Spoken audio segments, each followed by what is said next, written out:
I mean, the only thing cooler than a looping time hyperlapse is if you shoot it on film, right? So today we're going to record a looping video. I've gotten this idea off Instagram. I've done it with digital, but I've never done it with film. So I think that'd be kind of cool. So basically I'm going to have Alex stand over there and we're going to record a looping kind of cinematograph with film. I have some expired Kodak Gold 200, so hopefully it works, but we're going to try this and try and create a looping video with Alex as our subject. So let's see how this goes. So I'm going to go over this in studio because obviously I was taking pictures of Alex, I was taking the pictures, and why would I ever think to bring a tripod to put the camera on to document this? So we're going to do it from here. So I got this idea from a guy named Pangea on Instagram. He used to do a lot of these, less now, but he used to do a lot. More or less they're hyper time looping lapse type videos. Just a sequence of photos taken either time-lapse wise or just a time lapse, but moving and in a way that's interesting and that loops continuously. Kind of like a cinematograph or, you know, like TikTok videos where it's just constantly going to loop over and over again. So the key to doing this properly is having the right equipment, which I did not. I shot this the same time I was shooting the Palm Panchromatic, and so I decided I was for once going to consolidate, and instead of bringing 5 cameras and different lenses and setups and everything, I was just going to bring one camera and really just one camera, set it, forget it. I wasn't doing camera reviews, I was just doing films and this, so I was, I'm just gonna bring one camera in the digital that Alex is gonna shoot on.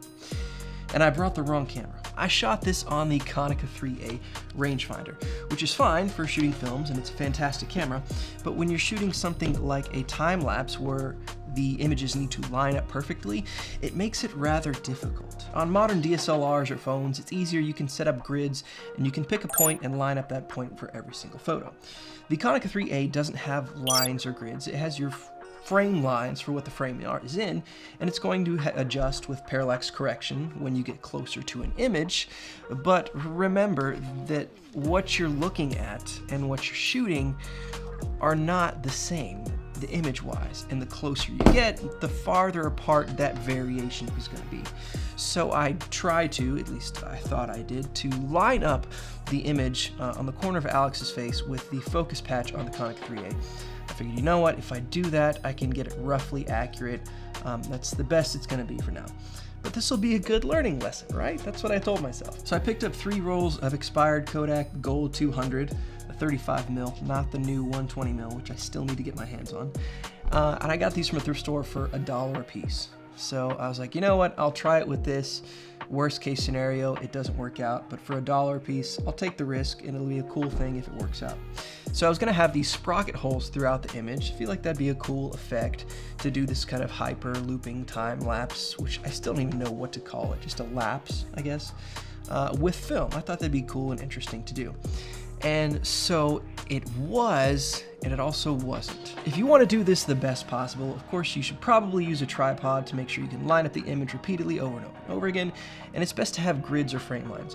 Using a 35mm rangefinder is not the best, again because your image splits. If you're using an SLR, that is going to be the best option because what you're seeing is what you're taking a picture of. And a lot of 35mm SLRs offer a few, if not several,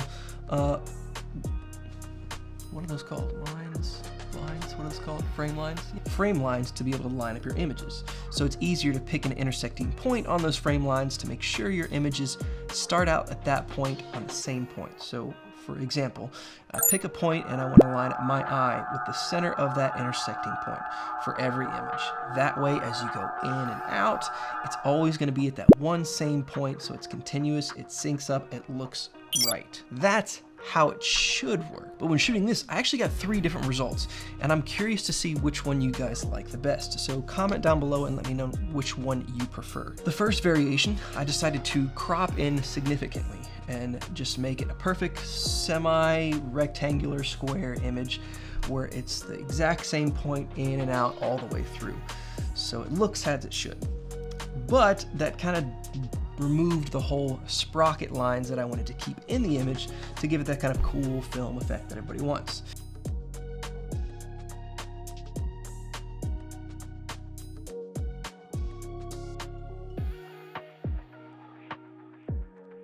So I decided to scratch that for a different one and just line up the images with the one point. And so the actual image moves throughout the time lapse, but that center point remains the same, and I just put a white backdrop behind it, and you'll see that one here.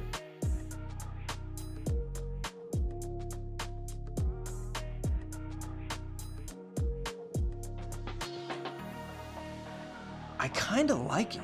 It's kind of edgy, kind of cool. I don't know. Or maybe it's just stupid and I don't know. But I'm curious what you guys think of that. And then of course you'll see the original where I just didn't line it up and I just left the sprocket holes and kept everything centered. And you can see it just didn't line up how it should have lined up.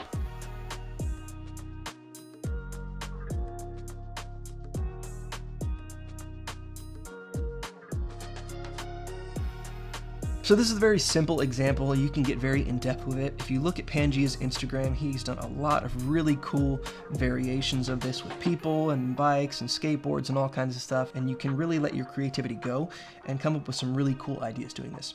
Should you do it on film?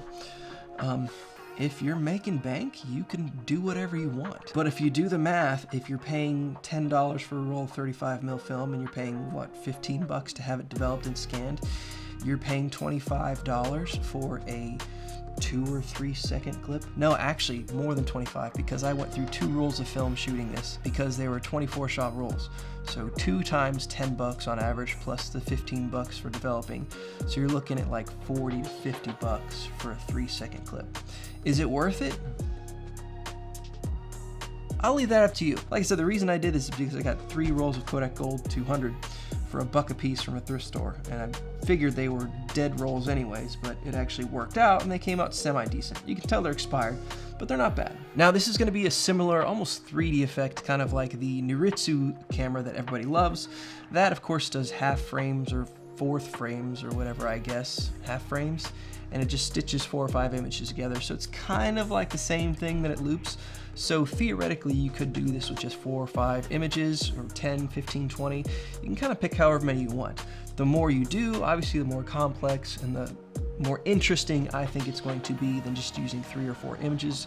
But again, cost-wise, probably not the best idea. But I figured it would be a cool experiment. I figured I would show you guys the results and see what you think. So comment down below if you prefer the one with the sprockets where the image moves throughout that white background, or if you think it looks better just cropped in like a regular hyper time looping lapse thing.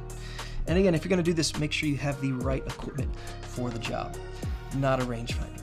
Use an SLR. So that's all I got for this one. Make sure you comment, like, subscribe. If you're not, I will see you next week. And that is how you attempt to make a hyper time looping lapse on film.